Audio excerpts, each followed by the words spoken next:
único espaço onde as coisas de verdade são ditas.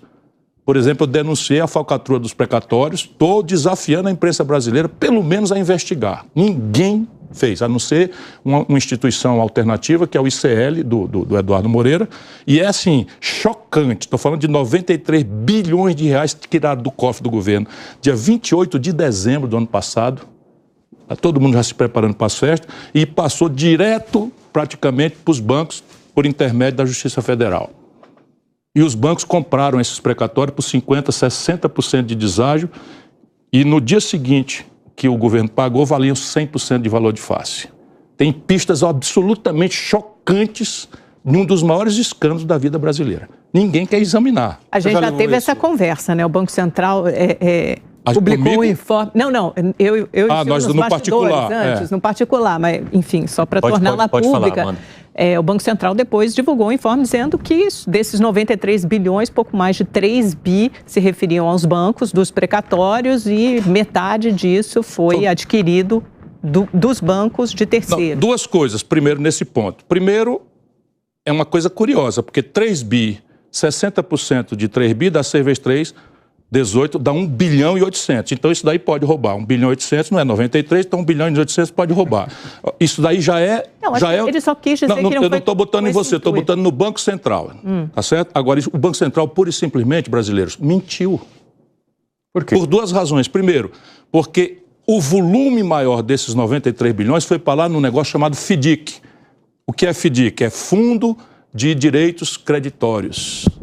O precatório é um direito creditório. Então, eu tenho uma sentença que o judiciário me deu, não é mais possível recorrer, e eu tenho o direito de receber 100. O banco veio e me ofereceu. O governo do Bolsonaro disse assim, devo, não nego, pago quando puder. O 100 passou a valer nada, porque você não sabe quando é que vai receber. Veio o banco e diz, olha, não vai receber nunca mais, me vende por 40 o teu 100, me vende por 50 o teu 100. Eu, pensando que não vou receber mais nunca, vendi o meu 100 por 40 para o banco. No dia seguinte, o Lula vem e diz assim, pela primeira e única vez na história brasileira, primeira e única, eu fui prefeito de capital, governador de estado, ministro da Fazenda, já lidei com o precatório das 3 hierarquias federativas. Eu sei o que eu estou dizendo. Pegou o Lula e diz assim, não, vou pagar tudinho, de uma vez só. Nunca houve isso na história do Brasil. O que aconteceu com o valor econômico desses títulos que tinham micado? Passaram a valer pelo valor de face. Quem ganhou esse valor de face? Os milhões de credores das precatórias? Não, os bancos. Quais foram os bancos? Todos? Não, poucos. Por que eu não digo logo os nomes? Porque isso está protegido por 2 sigilos funcionais. O sigilo dos escritórios de advocacia, que são os intermediários dessa COP, que comparecem com procurações de terceiro, e o sigilo bancário.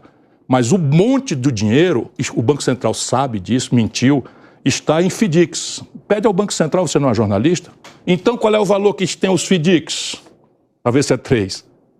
Aí você vai ver que vai para 80, 100, 200 bilhões, sei lá quanto, mas é mais de 100 bilhões de reais nos FDICs dos bancos, tá certo?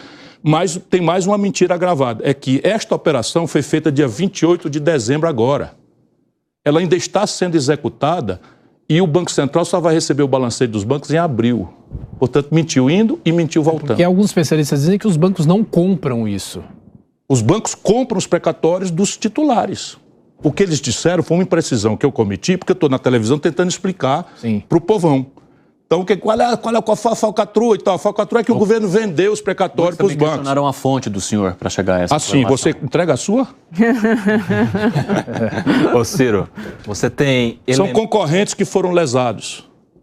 Claro, concorrentes do mercado que foram lesados, que não receberam as informações privilegiadas, e outras pessoas que achavam que 93 bilhões de reais feitos, uma injeção ampla na economia, a economia estaria crescendo, aquecida, e isso não aconteceu. Por quê? Porque está tudo empossado nos bancos. E como que o senhor lidou com o movimento, então, de reportagens trazendo que essa situação não teria acontecido ou que se trataria de uma fake news se o senhor não conseguia apontar, de fato, as suas fontes? Como é que o senhor lida com isso? Porque foram várias manchetes logo depois dessa denúncia que o senhor fez. Eu escrevo uma newsletter onde eu, tecnicamente, coloco de forma irreparável tudo e dou a linha de como investigar. Se você quiser, eu repito aqui. É simples de fazer.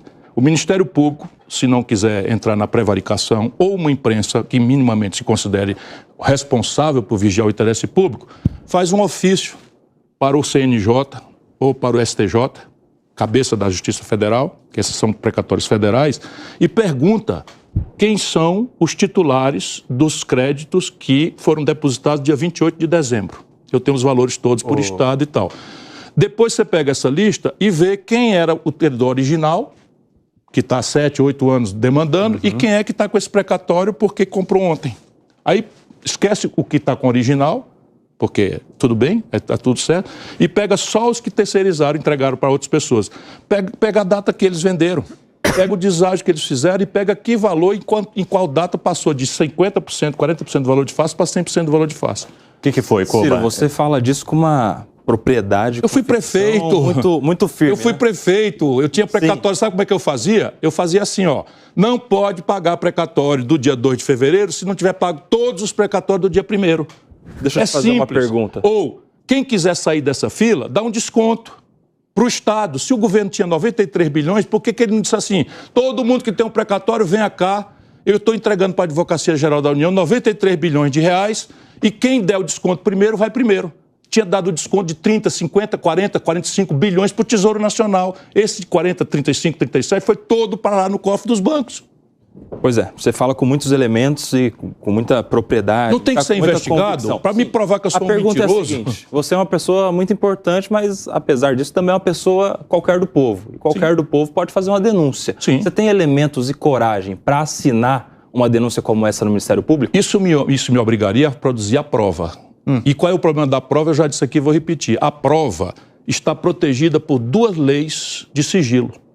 A primeira, sigilo funcional, profissional. Nós, advogados, quando contratamos com um cliente, esse cliente, nós temos direito a sigilo profissional. Então eu não posso quebrar, porque a maior parte da compra desses precatórios foi feita por intermédio de escritórios a serviço dos bancos.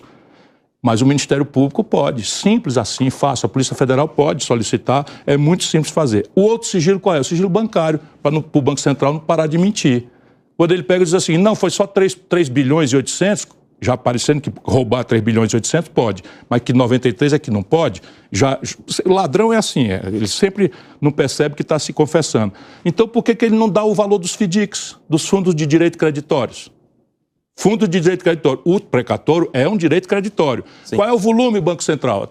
Campos Neto. Governador, é que isso partiu de um calote do Bolsonaro. Esses precatórios teriam que ser pagos em algum momento, né? Ou eles vão virar uma bola de neve. E o Paulo Guedes sabia disso. Ele deu um calote nos precatórios porque precisava disso para cumprir o teto de gastos, porque de repente veio um volume que ele na época falou que era quase uma bomba atômica.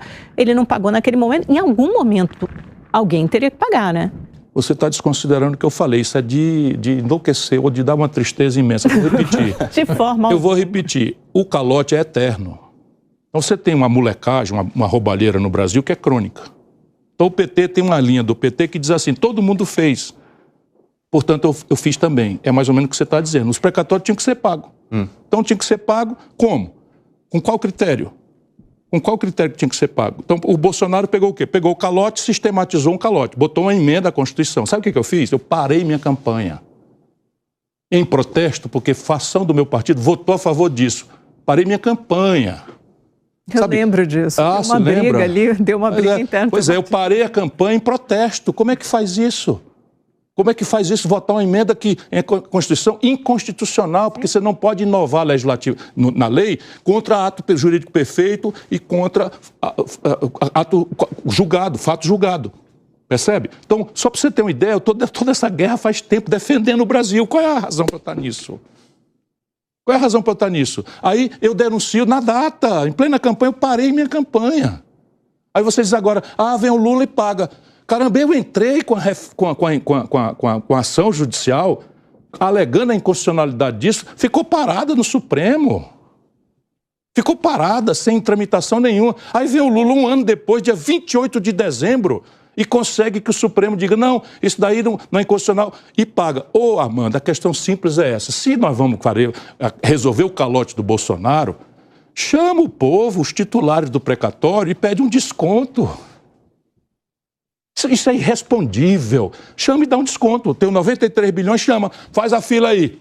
Quem der o maior desconto para o Tesouro Nacional, para usar esse dinheiro para tirar a fome do povo, para cuidar das universidades que estão fechando no Brasil inteiro, entra na fila na frente. Recebe primeiro. Mas não foi isso que foi feito. Pagaram 100% numa data só.